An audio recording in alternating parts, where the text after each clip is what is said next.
So which of these comedies pulled the biggest audience in the 1970s? The answer is To the Manor Born.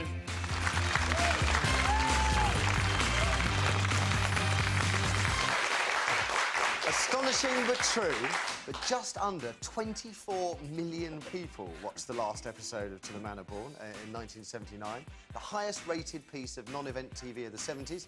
Apollo 13 Splashdown was the most-watched show in the 70s. 28.6 million viewers. That is basically every TV in the land. 27 million homes, 28 million TVs. Yeah, extraordinary. You're watching The Right Stuff, live on Fire with Dominic Holland, Janet Ayres, and the face of TV sport, Mr. Jim Rosenthal. Still to come this morning, is sex every day a blessing or a curse? I mean, sure, it might bring you closer together, physically and, spiritually, but would hiding the sausage eventually feel like a chore? 0207 173 5555 is the number for your thoughts, breathless or otherwise. I just love that metaphor. Chipolatas, bangers, it just goes on and on and on. First, though, was TV better in the 70s than it is now? The big hits of that decade included Fawlty Towers, The Sweeney, Porridge, Superstars, of course, Jim. Starsky and Hutch, that was a fantastic show. The $6 Million Man, that was one of my favourites. There is Steve Austin, We Can Rebuild Him. Dallas, Roots, that drama, if you remember Roots. Now, really great stuff. And as many, as I said, 24 million people watching To the Manor Born. That's twice as many people that watch hit shows these days. Even if some of the old shows look a little dated by modern standards, telly was a shared experience then, because we only had 3 channels, and one of them, BBC Two, showed a test card most of the time, as it didn't actually get switched on till the afternoon. I bet, Amara, you're 23, aren't you? Yeah, 23. Do you even know what a test card is? Yeah.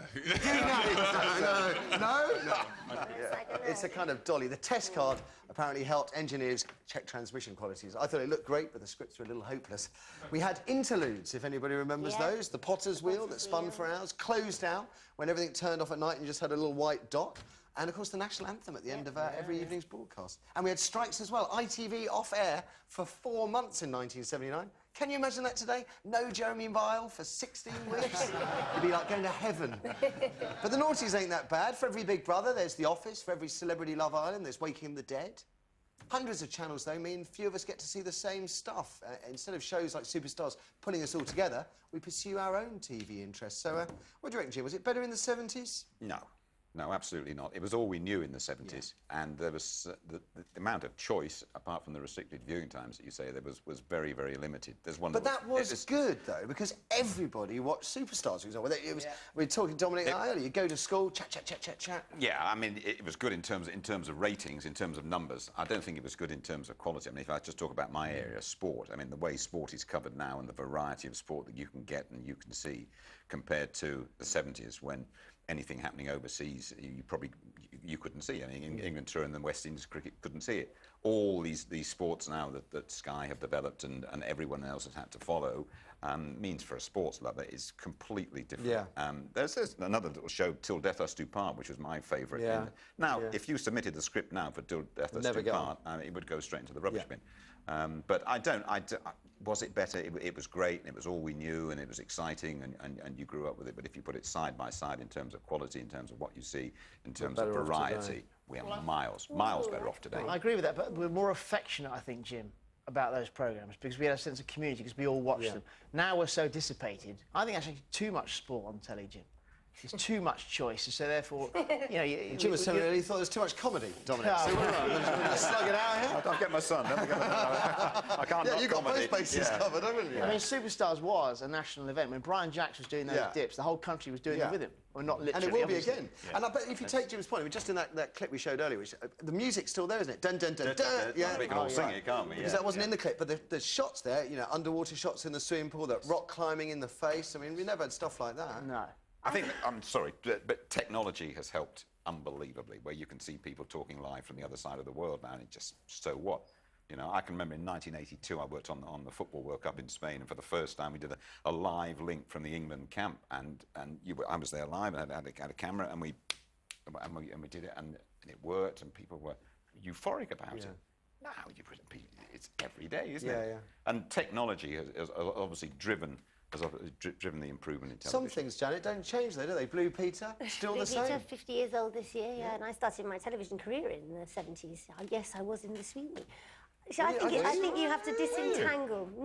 I think you have to disentangle nostalgia, because after all, you know, that's when I was growing up and starting my career, from the sense and the spirit of what television was then. And of course, in terms of sport or nature programmes, there is no comparison with what you can show now. But I think the spirit and the energy is very different. Now, to get a programme on air, you have to justify it in terms of its reach and the profile of the audience and whether or not it will make the money back, which means you see the same faces, unfortunately, on television most of the time, because they're the bankers. You would not get people like Dennis Potter through today. You would not get Alan Bleasdale, Alan Sillitoe, Alan Plater. You would not get Kenneth Clarke. All the Allens, basically. Oh, anybody called Alan. Anybody called Alan. You would not get that sort of... The way that, particularly the BBC, I have to say, allowed writers to develop. They were not actually producing. They were BBC staffers. Lots of are you saying it was better in the 70s? I'm saying I think the energy and the spirit was much better, yes. I mean, of course, it was a new medium, so people were playing with something that was new, but they were allowed to. And nowadays, television really, it's television by the yard with most programmes, because that is the only way you can make them pay. Competition is such that it dictates it. OK. What I would say, Matthew, is that television now is certainly no better than it was in the 70s. Certainly the dramas and the comedies are no better. OK, OK. Amy, what do people say? Okay, before we go to a call, I'm just going to read out a little email from Lynn. She's put, if you want to see what TV was like in the 70s, you need to move to Germany, because they still have interludes, either a train travelling down a track or a fire in a fireplace, which is actually quite nice. And then she's just put on the NPS, 70s TV was rubbish. I know, because I was there. Anyway, we're going to go straight to Paul from Rotherham on line 1. We should bring them back. Paul, good morning. Hey, Matthew. All right, buddy. TV better in the 70s or not? What do you reckon? Yeah, as a father of 3 kids, I've got 3 daughters, all growing up in sort of the real world of America. Yeah. There's no real British telly anymore. I grew up in 70s and 80s. I watched Janet on Blue Peter. I watched How. How, there's a show, yeah. Mike Pye. Yeah. There's not enough decent magazine shows. Easy. These days for kids. OK, for kids. Yeah, but then you say that, you know, if you think about it, when you're saying about these big audiences as well, it is actually quite an achievement for something like Britain's Got Talent to pull in an audience of 12, 13 million people when there are like 900 channels to watch. Sadly, in answer to your point, Paul, you know, in the days when we were watching television as kids, there was an awful lot of bought-in programming, you know, things like Robinson Crusoe and White Horses, all those endless weird White Horses! I loved White Horses. Belle and Sebastian. Belle and Sebastian. Yeah. But then, you know, the singing, ringing tree, they were all brought in from abroad, you know, so there is a culture of that. Yeah. But yes, in terms of making children's programmes now, there is no budget. Okay. There is no budget. We'll leave that one there, because the big talking point is just about to come, and that is, thanks for that last call, by the way, is sex every day a blessing or a curse? It's a fascinating thought, isn't it? On the plus side, it could bring you and your other half closer together. On the other hand, there'll be no spontaneity, and then there's the risk that sex may become a chore. Mind you, if you're married, that probably is already the case. Maybe you've had sex every day for the past year, or perhaps the very thought gives you a headache. 0207 173 5555 is the number for those thoughts, assuming you're not otherwise engaged. Would sex every day be a blessing or a curse as far as you're concerned? We'll find out after the ads.